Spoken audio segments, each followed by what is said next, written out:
मैं तो ये साफ चेतावनी देता हूँ खट्टर साहब आपको कि आप मंत्री को बचाने की कोशिश ना करो, नहीं तो आपको साथ घसीटा जाएगा।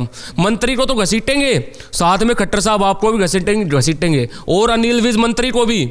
क्योंकि लोग कहते हैं, हरियाणा में मैंने एक बात सुनी थी कि हरियाणा में अनिल विज गब्बर है, गब्बर मंत्री है। अब कहाँ गया भाई वो गब्बर, जब उसके मंत्री के ऊपर बात आई कि भाई सरकार 26 जनवरी तक कोई ठोस कदम उठाए, संदीप सिंह को की जो जांच हो रही है उस मामले की, उस जांच को पूरा करे और संदीप सिंह को जेल के अंदर डाले। अगर भाई वो लड़की गलत है तो भाई खुले रूप से कहो खट्टर साहब, उस मंत्री को क्यों बचा रहे हो। हरियाणा में बढ़ती बेरोजगारी, महंगाई और महिला कोच और संदीप सिंह मामले में खास बातचीत के लिए यमन गुड्डा हमारे साथ मौजूद हैं। हर मुद्दे पर भी अपनी बेबाकी से राय रखते हैं, सरकार के खिलाफ धरना प्रदर्शन हर मुद्दे पर करते हैं। इनसे जानने की कोशिश करेंगे। यमन, हरियाणा में आज बेरोजगारी में पूरे देश में सबसे एक नंबर पर है। इस बेरोजगारी में जो युवा हैं वो दर की ठोकरें खा रहे हैं, नौकरी मिल नहीं पा रही है। इन सब चीज़ों को किस प्रकार से देखते हैं? सबसे पहले आपके चैनल पर हमें देखने वाले सभी दर्शकों को नमस्कार। और हमारे साथ भाई आकाश बड़गुजर हमारे हरियाणा स्टेट के प्रभारी हैं संगठन के। तो जैसे कि बेरोज़गारी मुद्दा है, लाखों की संख्या में हरियाणा में पद खाली पड़े हैं और लाखों की संख्या में हरियाणा में बेरोज़गार घूम रहे हैं। तो सरकार उन पदों को क्यों नहीं भर रही?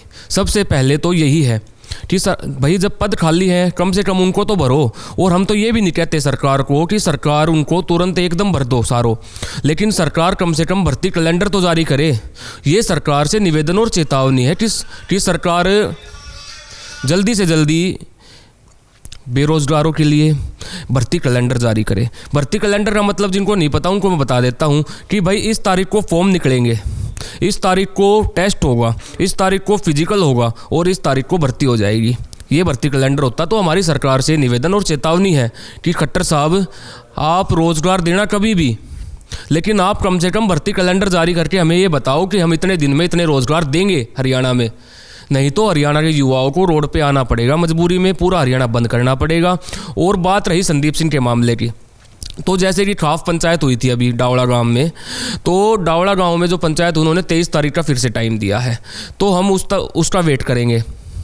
और 26 तारीख को हरियाणा के झज्जर जिले में गुड्डा गांव से अंबेडकर चौक तक एक यात्रा का हमने आयोजन किया है। उसका मेन उद्देश्य होगा, वो 3 मुद्दों पर निकाली जाएगी। हरियाणा में बढ़ती बेरोजगारी के विरोध में, हरियाणा में बहन बेटियों के साथ हो रहे अत्याचार के विरोध में और हरियाणा के युवाओं के हक और अधिकार के लिए। ये हमारा उस यात्रा का मुद्दा होगा। क्योंकि हरियाणा में देखो मैंने ये लिखा है, हरियाणा में बहन बेटियों के ऊपर हो रहे अत्याचार के विरोध में। तो हमारा मकसद उसमें ये नहीं है कि अकेली वो बहन, और भी बहुत मामले हैं। जैसे मैंने पिछली कॉन्फ्रेंस में बताया था, पंचकुला का मामला, लड़कियों के साथ छेड़खानी का मामला, ये हरियाणा में बहुत ज़्यादा बढ़ रहे हैं। तो इसके विरोध में हमने 26 जनवरी को इस एक यात्रा का आयोजन किया है। और उसके बाद 26 जनवरी तक का हम टाइम देते हैं सरकार को कि भाई सरकार 26 जनवरी तक कोई ठोस कदम उठाए, संदीप सिंह को की जो जांच हो रही है उस मामले की, उस जांच को पूरा करे और संदीप सिंह को जेल के अंदर डाले। अगर भाई वो लड़की गलत है तो भाई खुले रूप से कहो खट्टर साहब, उस मंत्री को क्यों बचा रहे हो भाई खुले। मैं तो ये साफ चेतावनी देता हूँ खट्टर साहब आपको कि आप मंत्री को बचाने की कोशिश ना करो, नहीं तो आपको साथ घसीटा जाएगा। मंत्री को तो घसीटेंगे, साथ में खट्टर साहब आपको भी घसीटेंगे और अनिल विज मंत्री को भी। क्योंकि लोग कहते हैं, हरियाणा में मैंने एक बात सुनी थी कि हरियाणा में अनिल विज गब्बर है, गब्बर मंत्री है। अब कहाँ गया भाई वो गब्बर, जब उसके मंत्री के ऊपर बात आई अब उसकी गब्बरपना कहाँ निकल गया भाई। तो मंत्री अनिल विज से ये चेतावनी है और निवेदन है कि आप जल्दी से जल्दी, आपका हमने नाम सुना था हरियाणा में कि आप न्याय करते हैं, तो आप न्याय करो, नहीं तो आपको भी घसीटा जाएगा साथ में। और जैसा मैंने बताया 26 जनवरी को हम अगर वो तक सरकार ने कोई न्याय नहीं किया तो हम 26 जनवरी को और आज भी ऐलान करते हैं 1 फरवरी सुबह 9 बजे अंबेडकर चौक से हम एक यात्रा शुरू करेंगे जो चंडीगढ़ तक जाएगी। और यात्रा के दौरान संख्या कितनी भी हो सकती है, मंत्री जी मनोहर लाल खट्टर जी मुख्यमंत्री जो हैं उनको बोलना चाहता हूँ, संख्या कितनी भी हो सकती है, 20 से लेकर 20,000 तक भी जा सकती है संख्या, तो उसकी जिम्मेवार खट्टर की सरकार होगी। मनसा क्या लग रही है? लगातार महिला कोच मामले में खाप पंचायतें हो रही हैं, मुख्यमंत्री से भी खाप पंचायतों के प्रतिनिधि मिल चुके हैं, मंत्री से अनिल विज से भी मिल चुके हैं, लेकिन सरकार की मनसा यमन गुड्डा किस प्रकार से देखते हैं? क्योंकि सरकार के मंत्री संदीप सिंह के फेवर के बयान देते हैं, तो क्या लगता है कि खाप पंचायतों से या फिर ऐसी यात्राएं निकालने से महिला कोच को न्याय मिल पाएगा? देखो, न्याय जब मिलेगा, अकेला मैं कहीं यात्रा निकालता रहूं, खाप पंचायतें करती रहें, कोई एक अलग अलग जगह पे आंदोलन करते रहें, मैं तो ये कहता हूं एक ठोस कदम उठाओ। जैसा कि आप उसमें आए थे, मैंने वहां पर भी बोला था कि पंचायत एक ठोस कदम उठाए। हम हर कदम पर, युवा हर कदम पर पंचायत के साथ खड़े हैं, और अगर पंचायत कोई ठोस कदम उठाएगी या सरकार न्याय दे देगी तो हमें यात्रा करने का शौक नहीं है, हमें पैदल चलने का शौक थोड़ी। चंडीगढ़ तक पैदल चलेंगे, हमारे भी पैर दुखते हैं, हम भी इंसान हैं। लेकिन सरकार ने अगर न्याय नहीं किया और पंचायतों के खौफ से सरकार नहीं डरी तो हमें मजबूरन चंडीगढ़ जाना पड़ेगा। न्यायिक प्रक्रिया में भरोसा नहीं रखते हैं यमन गुड्डा, क्योंकि एसआईटी जांच कर रही है, मुख्यमंत्री कह रहे हैं कि एसआईटी की जांच का नतीजा आ जाने दीजिए, अगर मंत्री दोषी पाते हैं तो उसे हटा दिया जाएगा। अच्छा, मुख्यमंत्री साहब कह रहे हैं कि भाई एसआईटी की जांच हो रही है, और उसके बीच में एक बयान आया है, आपने भी सुना होगा कि वो निर्दोष हैं। उन्होंने ये बयान दिया था कि संदीप सिंह हमारे मंत्री निर्दोष हैं। जब मुख्यमंत्री साहब ने पहले ये बयान दे दिया जांच क्या वो आने से पहले कि भाई हमारे मंत्री निर्दोष हैं, तो उन्होंने तो पहले ही अपनी मंशा उन्होंने बता दी, हमारी मंशा की जरूरत नहीं है। न्याय कहाँ से होगा जब मुख्यमंत्री पहले ही ये बोल रहे हैं कि भाई वो निर्दोष है? और न्याय तो जब होगा जब उसको बर्खास्त किया जाएगा। जब तक वो मंत्री रहेगा, जब तक कोई न्याय नहीं हो सकता। इस देश में एक बात सुनी होगी आपने, एक देश एक विधान। वो कहाँ गया एक विधान? जब आम आदमी अगर आम आदमी के ऊपर केस होता तो वो अंदर होता, तो मंत्री को अंदर क्यों नहीं डाला जा रहा? एसआईटी जांच कर रही है, मान लिया, तो बीच में बयानबाजी क्यों? तब तक हटाओ। जब तक वो मंत्री रहेगा एसआईटी भी अच्छे से जांच नहीं कर पाएगी। जब तक जांच पूरी नहीं हो जाती उसको हटाओ।